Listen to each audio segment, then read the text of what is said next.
David Robinson ने कहा था, if you forget your history you forget who you are. यानी कि अगर आप अपना इतिहास भूल जाते हैं तो आप ये भी भूल जाते हैं कि आप कौन थे। आज हम एक्चुअल में अपना इतिहास पूरे तरीके से भूल चुके हैं। उसका एक एग्जांपल है न्यू ईयर। 1 जनवरी को हम अपने सारे फ्रेंड्स एंड फैमिली को हम न्यू ईयर विशेस करते हैं विदाउट थिंकिंग कि ये हमारा न्यू ईयर है ही नहीं। हमारा रोमन कैलेंडर ज़रूर इंडिया में चलता है, लेकिन एक्चुअल में ये एक वेस्टर्न कैलेंडर है। हमारा जो एक्चुअल में कैलेंडर है वो विक्रमी संवत है, हम तो वही फॉलो करते हैं और उसके हिसाब से हमारा न्यू ईयर हर साल थोड़ा सा चेंज होता रहता है, क्योंकि हम लूनर कैलेंडर के हिसाब से चलते हैं। इस साल यानी कि रोमन कैलेंडर के हिसाब से 2023 में जो हमारा जो इंडियन न्यू ईयर जो आने वाला है वो आएगा 9 अप्रैल।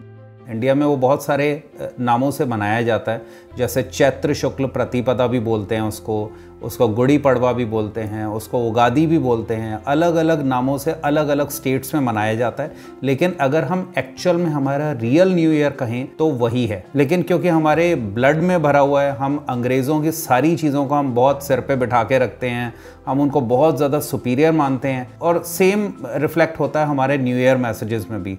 हमें लगता है कि न्यू ईयर सिर्फ वही है जो बाकी दुनिया मना रही है, जबकि आप चाइना में देखेंगे, चाइना वाले अपने न्यू ईयर बहुत धूमधाम से सेलिब्रेट करते हैं, जो उनका एक्चुअल में अपना चाइनीज़ न्यू ईयर होता है। ऐसी कई और नेशनैलिटीज़ भी सेलिब्रेट करते हैं। मेरे हिसाब से कोई दिक्कत नहीं है, कोई प्रॉब्लम नहीं है अगर हम रोमन न्यू ईयर भी मनाते हैं, लेकिन प्रॉब्लम वहाँ पे आती है जहाँ पे हम सिर्फ रोमन न्यू ईयर ही मनाते हैं और हम अपना न्यू ईयर भूल ही गए हैं। हमारे हिसाब से वो एग्जिस्ट ही नहीं करता। हमें इस न्यू ईयर को भी उतने ही अच्छे से मनाना चाहिए जितना हम रोमन न्यू ईयर को मनाते हैं। इस दिन का सिग्निफिकेंस कई वजहों से है।